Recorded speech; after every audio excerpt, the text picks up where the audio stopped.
Today, I'm gonna show you how to make this delicious, perfectly crispy fried chicken topped with fresh mozzarella from the comfort of your own home, even better than what you get at the restaurant. First things first, we're gonna take a look at these ingredients. Here we have some chicken breast that I got from my local Harris Teeter here. We've got an onion. I'm gonna serve this up with some spaghetti, but you can use whatever pasta you wanna serve this with.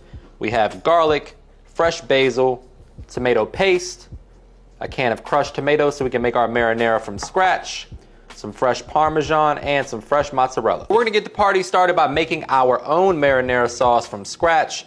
This is one of the small things that you can do at home to get yourself restaurant quality product. We're gonna go in with about 2 to 3 tablespoons of good quality olive oil. We're working over a medium-low heat here. We don't want it to be too hot because what we're gonna first do is toast this minced garlic. So I'm going in with about a tablespoon or 2 of freshly minced garlic.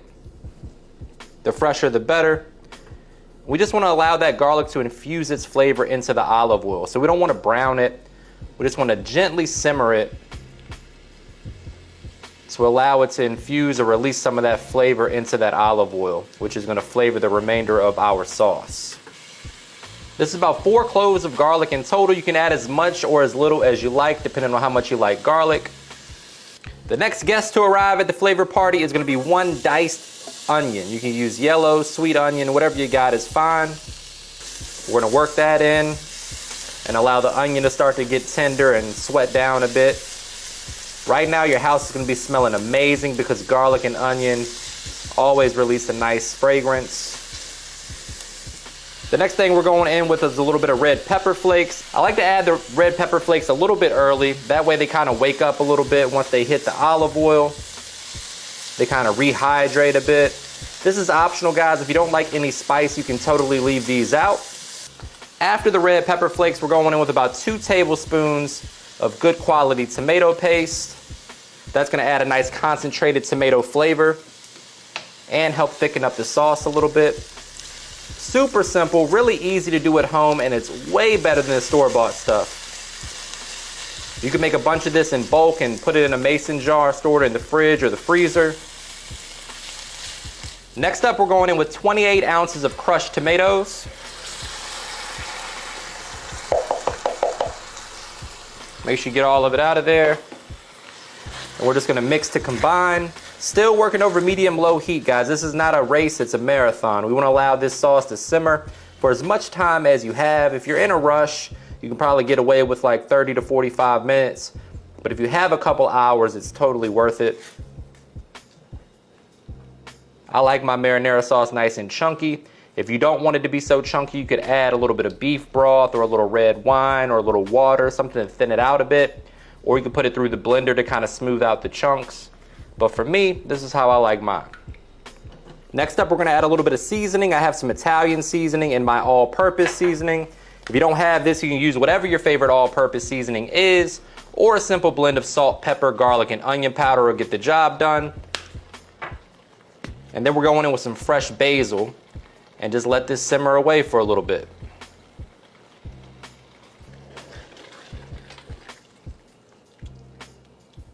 Oh man, it smells good in here.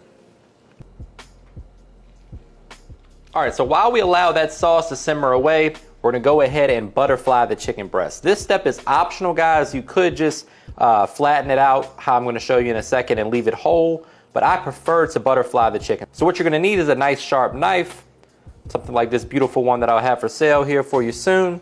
You're gonna place your hand on top of the chicken breast and your blade on the side, and just, slowly slice into it, and we're gonna butterfly it. And there's 2 ways you can serve this up. So the traditional method, or the more traditional way that people serve chicken parm, is kind of like a real big piece that's kind of flat. If you ever seen Gordon Ramsay's method, that's kind of how he does it. So you butterfly the chicken like so, and then Gordon would leave it whole just like this, pound it out, and you'll have like a plate-sized chicken parm piece. But for us, we're gonna cut it right in half. That way we have 2 portions. So at this point, we have our butterfly chicken breast. Now there's 2 methods you can use. You can go with the Ziploc bag, which in my opinion is the easiest cleanup, or you could fold saran wrap over this. But for me, I'm just gonna go with the Ziploc bag. Place the chicken breast right on in there. So now we have the chicken breast safely in the Ziploc. All the air has been removed, and all I need now is a rubber mallet, like so, or a textbook that I never used when I was in community college. Whatever you got that's heavy, you want something heavy and flat that you can kind of flatten out the chicken. Take out all your work frustrations and just flatten out the chicken breast. All right, so as you can see, we have a nice flat and even piece of chicken. That's exactly what you want to see, even all the way through, flattened out. And we're going to season this up. I'm going down with my all-purpose seasoning, but again, guys, if you have your own favorite all-purpose seasoning, by all means use that. Or just a little simple salt and pepper will get the job done here. So AP seasoning going down, and then we're going to hit it with some Italian seasoning. And that's all you're really going to need. A little AP and Italian. If you have a special blend that you like on your chicken, then by all means, it's your kitchen, do your thing. But we're going to keep it nice and simple here. Once you have the chicken perfectly seasoned like so, we're going to set that aside for about 30 minutes, pop that in the fridge, and let that seasoning kind of penetrate the meat a little bit. And then we're going to go ahead and get ready to fry this. So as you guys can probably hear, we have the spaghetti noodles up to a boil. Always make sure you salt your pasta water. While we let that cook, we're going to go ahead and prep our frying station. So what we have here is 3 bowls, as you can see. We have our all-purpose flour in 1 bowl, about 2 cups of that, and then 2 cups of panko breadcrumbs, 2 eggs, with about a 1/4 cup of milk or half and half. All right, so when I'm cooking, I'm always thinking about ways to layer flavor. So we've already seasoned the chicken. We've got a delicious sauce cooking. Now we're going to add some seasoning to our flour mixture. So I'm going in with some all-purpose or just a little salt and pepper. One of my secret ingredients for poultry, we're going to add some chicken bouillon powder. This is going to amplify the flavor quite a bit and just overall, enhance the flavor profile here. There's also a little MSG, so it's kind of cheating, but I like it. We're also going to add a little bit of Italian seasoning. And that's it for our flour. When it comes to the panko breadcrumbs, we're going to hit that with just a light dusting of all-purpose as well. And then my second pro tip for you guys is some freshly grated Parmesan cheese. We are making chicken parm, right? So that's why it has its name. You got to sneak in a little fresh Parmesan in here. And I love to do it by adding it to the breadcrumbs. It's going to add a nice golden brown color to the fried chicken and tons of flavor. Parmesan also has quite a bit of saltiness or sodium in it, so it's going to flavor the breading as well. About a half cup or so.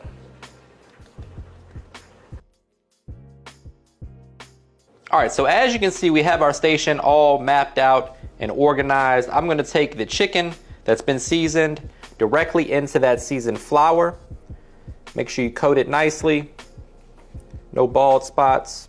And then from the seasoned flour, we're going to hit that egg wash.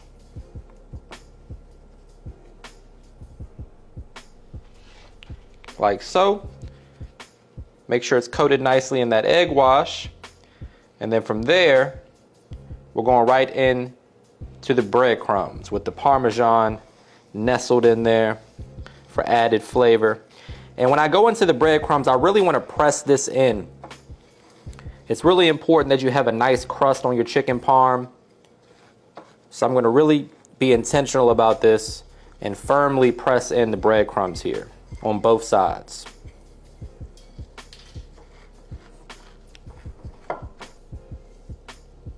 And that's exactly what you want to see right there.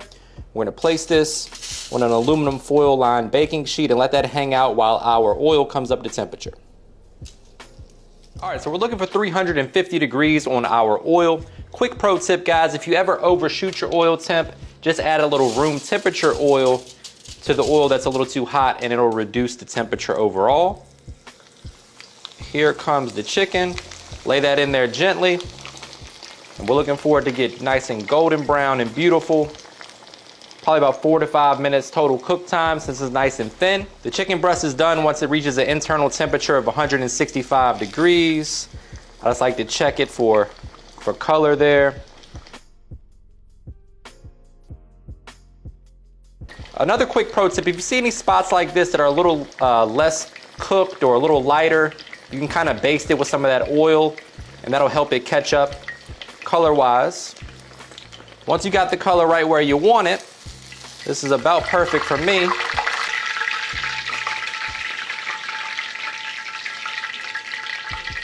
So once the chicken comes fresh out of the oil, you always want to hit it with just a little bit of finishing salt.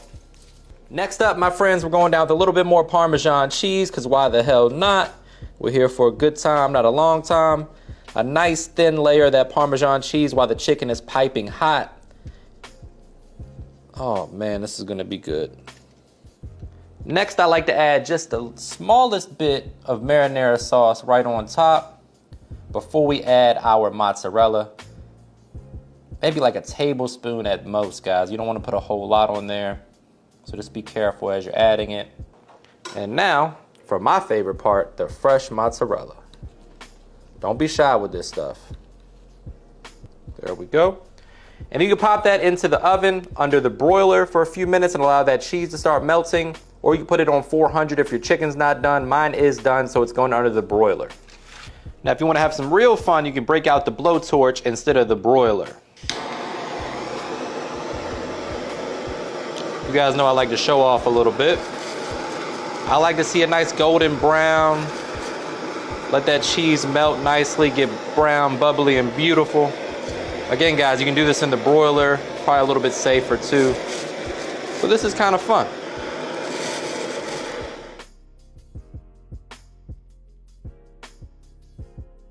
Now that, my friends, is how I plate up my chicken parm with a spaghetti side. This is the part where I say brace yourself for a trademark money shot. Say it with me, guys. Looking good. Going down with some more freshly grated Parmesan cheese, the way the good Lord intended. Don't be shy with this stuff. And then last but not least, for a little pop of color, you can go down with some basil or some fresh chopped parsley like I'm using today. Oh man, doesn't get much better than that, my friends. And now it is finally time to dig in here for a taste test. I found my fork and my knife. Here we go.